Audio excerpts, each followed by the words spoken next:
اللہ وبرکاتہ۔ الحمد للہ رب العالمین الہ الاولین والآخرین والصلاة والسلام الاکملان الاتمان علی من بعثہ اللہ رحمۃ للعالمین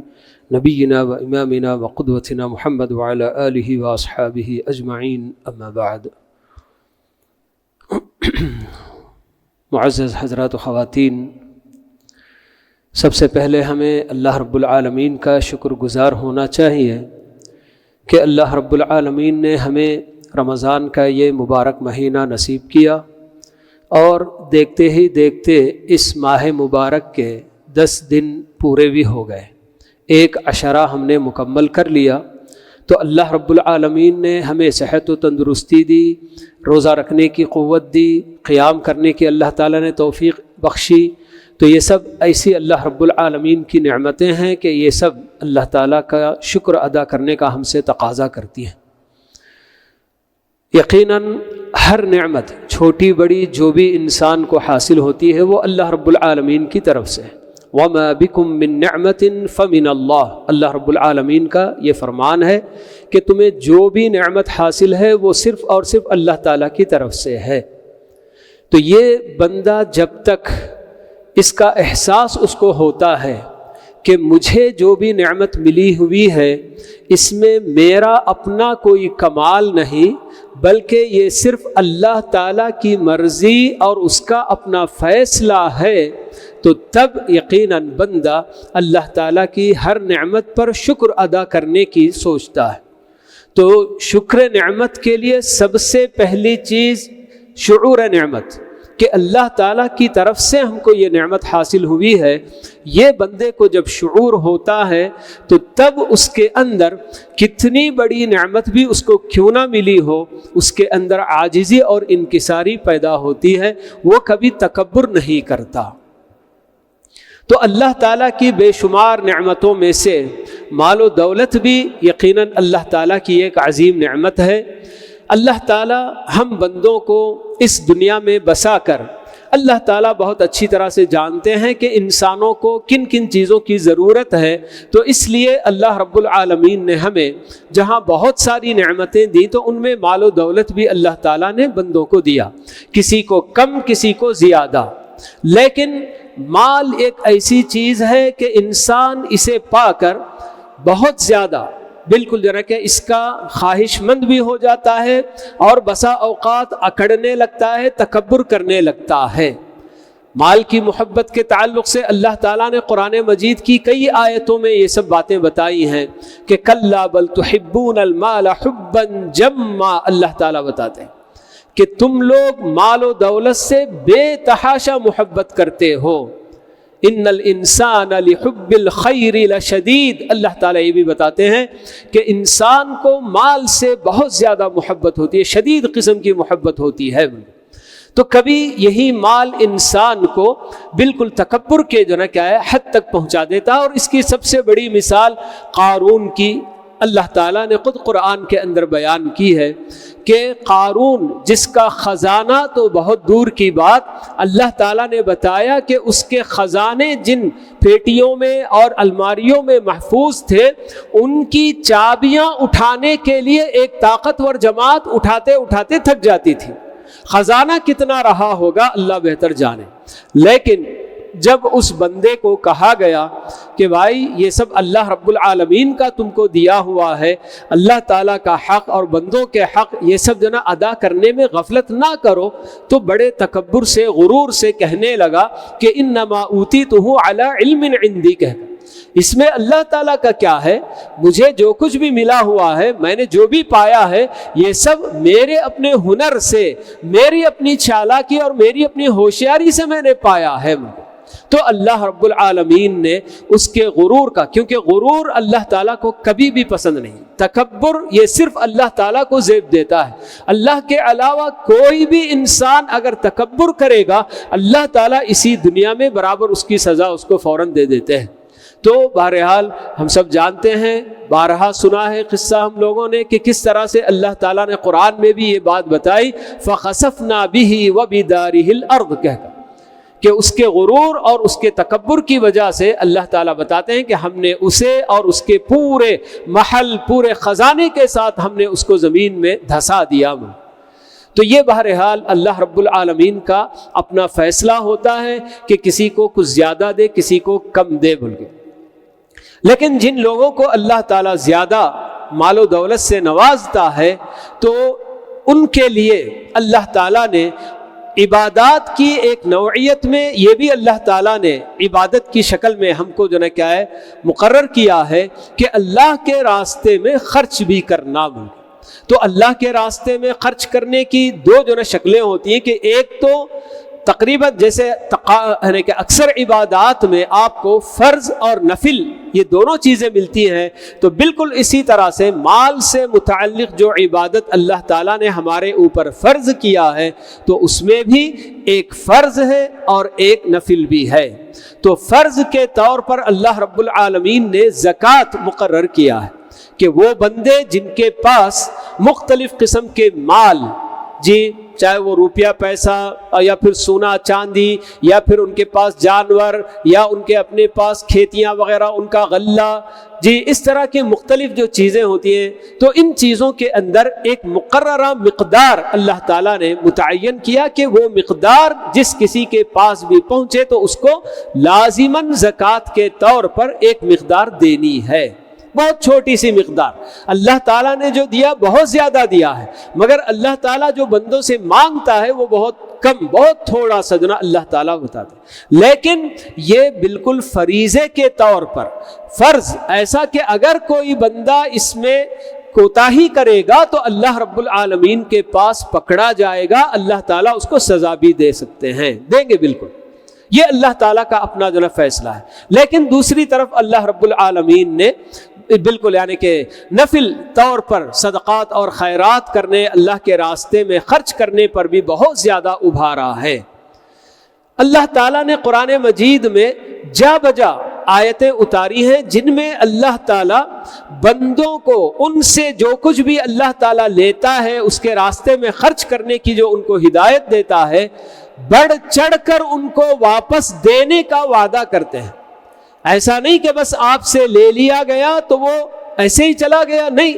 بلکہ اللہ تعالیٰ تو خود دینے والا ہے، اس کے خزانے میں کسی چیز کی کوئی کمی نہیں ہے۔ لیکن اللہ تعالیٰ یہ جو ہمارے اوپر فرض کے طور پر یا نفل ہم کو خرچ کرنے کی جو تاکید کرتا ہے، اس پر ابھارتا ہے، یہ سب کل قیامت کے دن ہمارے اپنے فائدے کے لیے اللہ رب العالمین یہ سب ہمارے لیے کہتے ہیں۔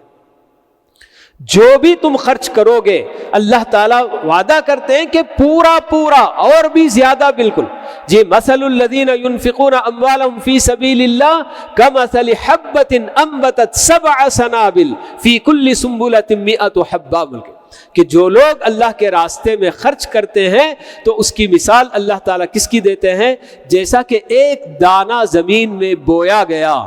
اور اس دانے سے 7 بالیاں نکلی اور ایک ایک بالی میں 100 دانے، گویا ایک دانے کے بدلے 700 دانہ کم سے کم جیسے مل جاتا ہے۔ تو اللہ تعالیٰ کسی کو اور بھی زیادہ دینا چاہے تو اللہ تعالیٰ کی مرضی ہے، اس کے اپنے اس فیصلے میں کوئی دخل اندازی نہیں کر سکتا۔ تو ایسے بہت زیادہ اللہ رب العالمین نے زکوٰۃ دینے پر بھی لازم کیا، اور نہ دینے کی صورت میں سخت سزائیں خود بھی اللہ تعالیٰ نے قرآن اور اپنے نبی صلی اللہ علیہ وسلم کی زبانی ہم کو وعیدیں بھی بتائی ہیں۔ تو وہی اللہ تعالیٰ نے بہت کچھ ہمیں ابھارا بھی ہے کہ اس کے مقابلے میں آپ کو کیا کچھ مل سکتا ہے۔ تو یہ مالی عبادت جہاں سب سے پہلے اللہ رب العالمین کی ایک بندگی ہے، عبادت ہے، تو وہیں اس مالی عبادت کے ذریعے بندے اپنے جیسے بندوں کے ساتھ ہمدردی کا سلوک بھی کرتے ہیں۔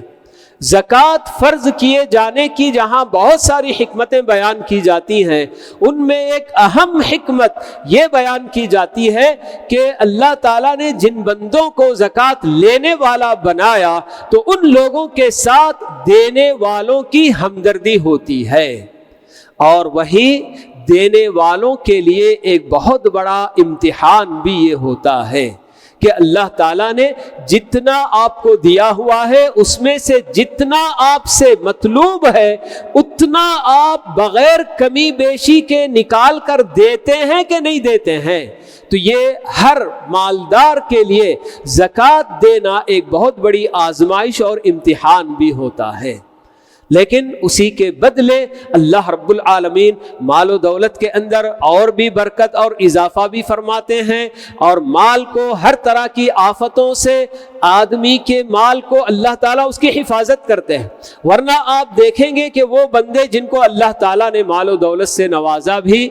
اور وہ لوگ اللہ تعالیٰ کے حقوق کی ادائیگی میں کوتاہی جب کرتے ہیں تو دنیا ہی میں کسی نہ کسی اور طریقے کی آفتیں ان کے مال کو لپیٹ لیتی ہے، اور ان کا مال ایسے ہی جو نہ کیا جتنا ان کو اللہ کے نام پر اللہ کا حق نکال کر دینا تھا اس سے کہیں زیادہ دگنا تگنا ایسے ہی بالکل آفتوں میں ان کا مال برباد ہو جاتا ہے۔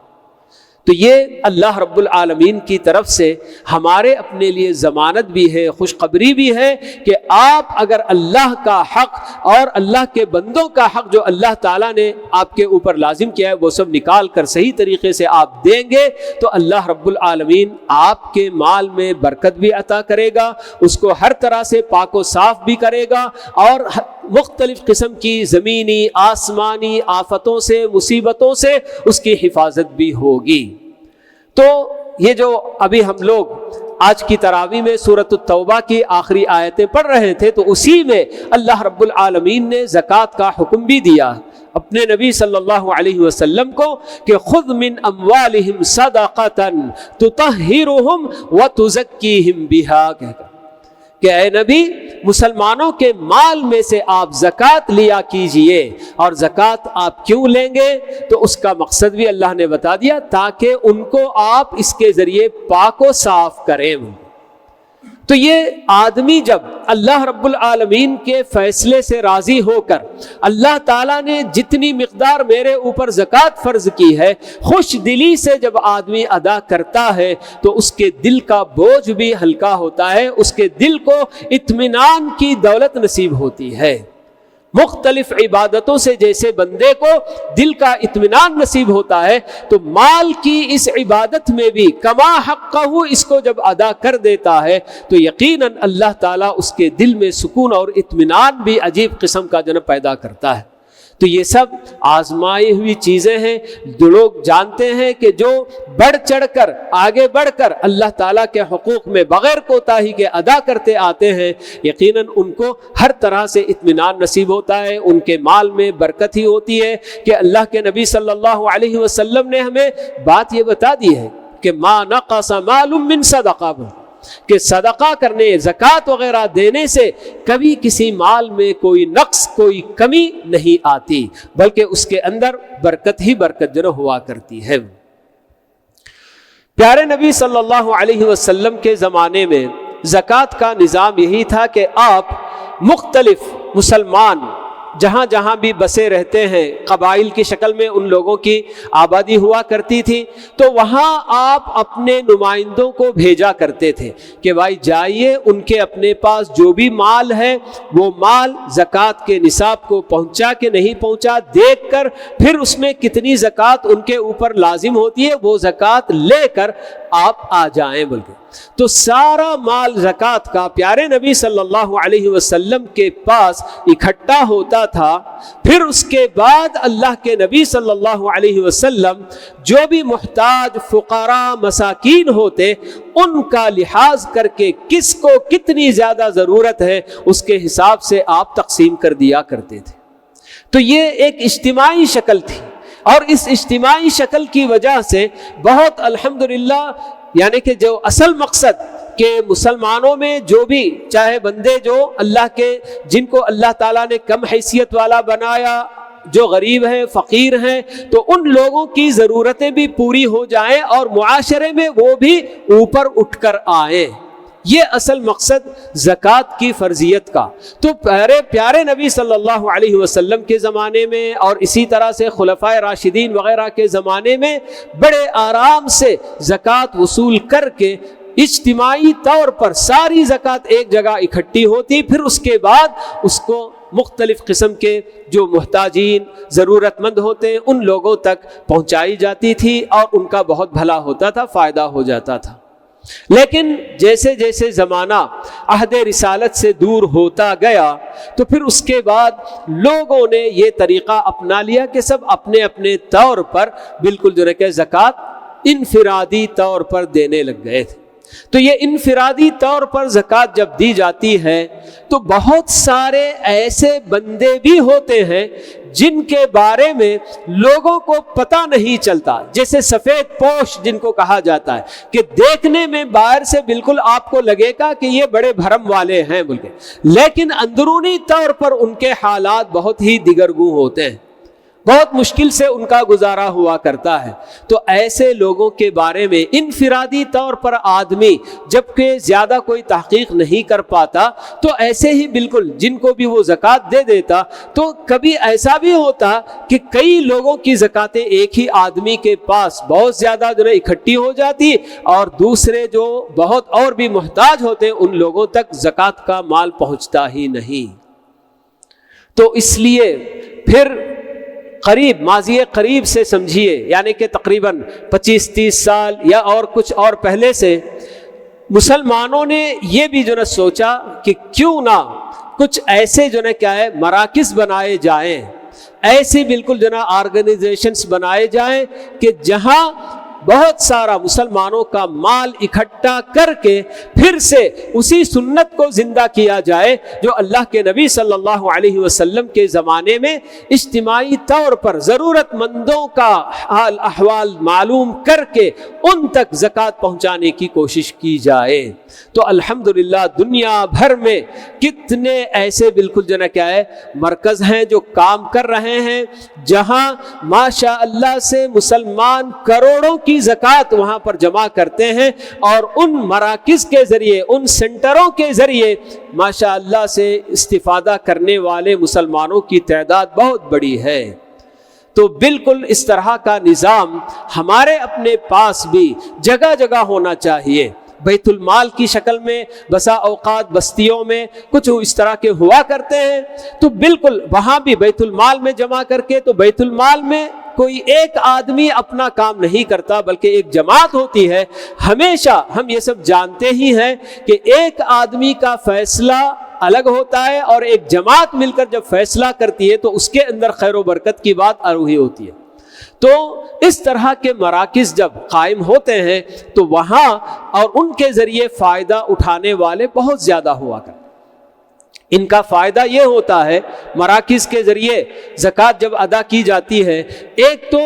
انفرادی طور پر ہر آدمی کو اپنے طور پر محنت کرنے کی بھی ضرورت نہیں پڑتی کہ بھئی کون کون کہاں کہاں فقراء اور محتاجین ہیں کہ ان کو ہم تلاش کریں اور ان کو جا کر دیں، یہ بھی ایک چیز جو نا ختم ہو جاتی ہے۔ بس مرکز کے حوالے بندہ کر دیا اور یہ مرکز جو بالکل امانت دار ہوتے ہیں تو ان کے ذریعے ان کی اب ذمہ داری ہوتی ہے کہ برابر فقراء اور محتاجین تک پہنچائیں ملک۔ اور اسی طرح سے جب مراکز کے ذریعے زکوٰۃ دینے کا نظام ہوتا ہے تو اس میں ایسے لوگ جو حیلے بہانے کر کے بہت زیادہ زکوٰۃ اینٹنے کی کوشش کرتے ہیں، ان لوگوں پر بھی ایک طرح سے پابندی لگ جاتی ہے کہ ایسے لوگوں کے لیے دروازہ بند ہو جاتا ہے کہ مرکز والے چھان بین کر کے پتہ لگا کر کہ کون واقعی محتاج ہے اور کون ایسے ہی ناٹک کر رہا ہے، یہ سب جناب باتیں اچھی طرح سے چھان بین کر کے دینے کی کوشش کرتے ہیں۔ اور اسی طرح سے اس کا ایک فائدہ یہ بھی ہوتا ہے کہ آدمی اکیلا جب زکوٰۃ ادا کرتا ہے تو بس اس کے اپنے سامنے کوئی زیادہ بڑے مقاصد نہیں ہوتے ہیں، لیکن جب مرکز کے ذریعے اس طرح سے زکوٰۃ کی تقسیم عمل میں آتی ہے تو وہاں مختلف جو ضرورت مند ہوتے ہیں، کہیں ہسپتالوں میں ایسے بیمار ہوتے ہیں کہ ان کے اپنے بل ہسپتال کی بہت چڑھی ہوئی ہوتی ہے اور ان کے پاس اس کے ادائیگی کی استطاعت نہیں ہوتی، ان کی ضرورت بھی پوری کرنے کی کوشش کی جاتی ہے۔ کہیں ایسے طلباء اور طالبات جو اپنی جو کہ تعلیم جاری رکھنا چاہتے ہیں مگر ان کی اپنی فیس کا مسئلہ ہوتا ہے کہ وہ اس کی استطاعت نہیں رکھتے ہیں تو وہ اپنی تعلیم چھوڑنے پر مجبور ہوتے ہیں، تو ایسے بالکل جو نا کیا ہے اسٹوڈنٹس، طلباء اور طالبات کی مدد بھی جو نا ہو جا سکتی ہے۔ لیکن آدمی جب تنہا کرتا ہے تو یہ ہر پہلو سے مدد کرنا اس کے لیے مشکل ہو جاتا ہے۔ تو اس لیے بہرحال جہاں تک ہو سکے مراکز اگر ہیں اور وہ امانت دار ہیں، ان کے حوالے اپنی زکوٰۃ ادا کر کے آدمی مطمئن بھی ہو سکتا ہے۔ تو الحمدللہ میرے اپنے کہنے کا ان سب کا مقصد یہی تھا کہ ہمارے اپنے پاس بھی یعنی کہ اسی مسجد عمر زلیخا کا ایک ٹرسٹ ایسا بھی قائم کیا گیا ہے کہ الحمدللہ پچھلے سال بہت سارے لوگوں سے اپیل جب کی گئی تو بحمد اللہ تقریباً 3,65,000 روپے زکوٰۃ اور صدقات کے جمع ہوئے، اور اس کے ذریعے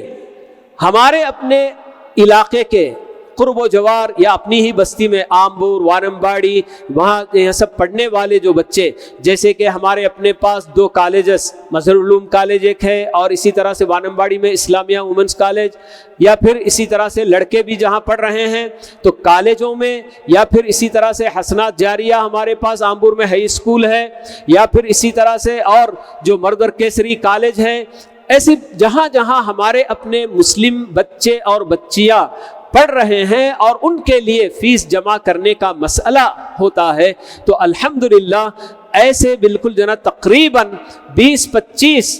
بلکہ اس سے بھی زیادہ ہی طلباء اور طالبات کی الحمدللہ اس ٹرسٹ کے ذریعے مدد کی گئی۔ تو 3,65,000 جو پچھلے سال جمع ہوئے تو اس میں سے 3,27,000 کچھ پیسے الحمدللہ ان سارے طلباء اور طالبات پر خرچ کیے جا چکے ہیں۔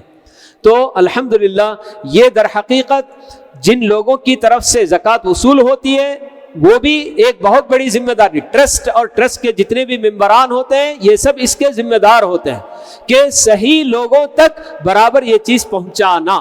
تو اس کے لیے الحمدللہ پوری کوششیں ہوتی ہیں، پوری چھان بین کر کے برابر کون واقعی محتاج ہے اس تک یہ چیز پہنچانے کی کوشش کی جاتی ہے، اور ان کی اجازت سے ان کی فیس بھری جاتی ہے، اس لیے کہ زکوٰۃ کا مسئلہ ایسا ہوتا ہے کہ آدمی کو دینا ہے، لیکن ہم یہ بھی جانتے ہیں کہ بہت سارے لوگ ایسے ہیں کہ ان کے ہاتھ میں اگر تھما دی جائے زکوٰۃ کی رقم بھی تو وہ بجائے اس کے کہ اپنی اس اہم ضرورت میں استعمال کریں وہ کسی اور ضرورت میں بھی استعمال کر سکتے ہیں۔ تو اس لیے براہ راست ان کے ہاتھ میں دینے کی بجائے